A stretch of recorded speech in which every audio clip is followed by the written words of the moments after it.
Capítulo 2, Seção 7. Uma mensagem ligada à realidade. Um arauto do Espírito, eis o que foi São Paulo. Mas é necessário perguntar imediatamente: de que Espírito? Porque há muitas maneiras de fazer o uso dos valores espirituais, alguns dos quais que não passam de jogos de palavras. O Espírito, segundo São Paulo, nada tem a ver com aquele espírito abstrato e lógico que os filósofos perseguem. Não é a sombra da caverna platônica, não é um sonho nebuloso. O espírito a quem ele serve é esse que dá sentido à vida, que atua dentro do homem com um poder transformador e que se deve manifestar no próprio seio da sociedade e da história. É o Verbo de Deus, que se fez homem tomando carne de uma mulher que viveu e que morreu na cruz. O aspecto fundamental do cristianismo, o fato de ser ao mesmo tempo uma explicação transcendente do mundo e uma força imanente de ação no real, é apresentado com perfeição pela mensagem de São Paulo. O caráter do seu apostolado, como já vimos, corresponde plenamente a esse núcleo. Bergson fez notar com razão que os grandes místicos, ao contrário dos sonhadores quiméricos, são sempre homens cheios de bom senso, gente com os pés na terra, eficazes na vida. Santo Agostinho, São Francisco de Assis, Santa Joana d'Arc ou Santa Teresa d'Ávila. São Paulo é dessa natureza, visto que a sua mensagem está simultaneamente enraizada nas realidades mais concretas e ligadas às mais elevadas especulações. Por isso, ao considerarmos o conteúdo do que o apóstolo trouxe ao mundo, não devemos proceder como se tratasse da doutrina de um filósofo, cujo esforço se reduz a passar o seu pensamento para uma obra escrita. Estudar a sua teologia, a sua moral e a sua metafísica à margem das condições concretas em que foi levado a formulá-las e à margem do valor do compromisso que elas comportam significa falsear todas as perspectivas. Não existe um paulinismo, pelo menos no sentido em que se diz que há um kantismo ou um bergsonianismo. O que existe é um homem que reage perante dados precisos que os acontecimentos lhe oferecem, mas cujo pensamento é tão genial, tão maravilhosamente coerente e manifestado segundo uma ordenação tão clara que chega a parecer-nos pré-estabelecido.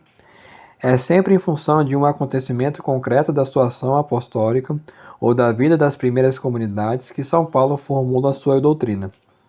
As preocupações dos tessalonicenses a propósito dos últimos dias, dos últimos fins do homem, levam-no a definir o seu pensamento acerca desse problema e a dizer o que sabe a respeito da segunda vinda do Filho do Homem. As desordens morais ocorridas em Corinto oferecem-lhe um ponto de partida para desenvolver com sublime majestade a doutrina do pecado. Mais tarde, certas tendências para o sincretismo frígio-judaico que ele observa em alguns grupos, onde levá-lo a precisar o retrato de Cristo, tal como este se lhe apresenta. É isto que dá à sua mensagem esse caráter concreto e humano que a torna tão vivo. Este homem, que tendemos a imaginar perdido nas suas visões e nos seus arcanos, formula sem cessar axiomas de comportamento válido para todas as sociedades. O do trabalho, por exemplo, a propósito do qual pronunciou a célebre frase de Lenin, que Lenin havia de aproveitar: quem não quiser trabalhar, que não coma. O da vida matrimonial, cujo caráter, princípios, penas e limites determinou com uma precisão e uma lucidez psicológica que nunca foram ultrapassados. E tantos outros problemas da vida política e social, como das relações entre pais e filhos. Não há nenhuma questão importante para o homem que São Paulo tenha ignorado. A sua mensagem pode, pois, ser considerada sob dois aspectos. Enquanto oferece às perguntas eternas as respostas fulgurantes de um grande inspirado, e enquanto se insere na história, acabando por revolucionar a ordem humana das coisas. Sob o primeiro aspecto, haverá algum cristão que possa deixar de confessar tudo o que deve ao pequeno e genial judeu de Tarso, por menor que seja a sua experiência das inquietações e exigências espirituais?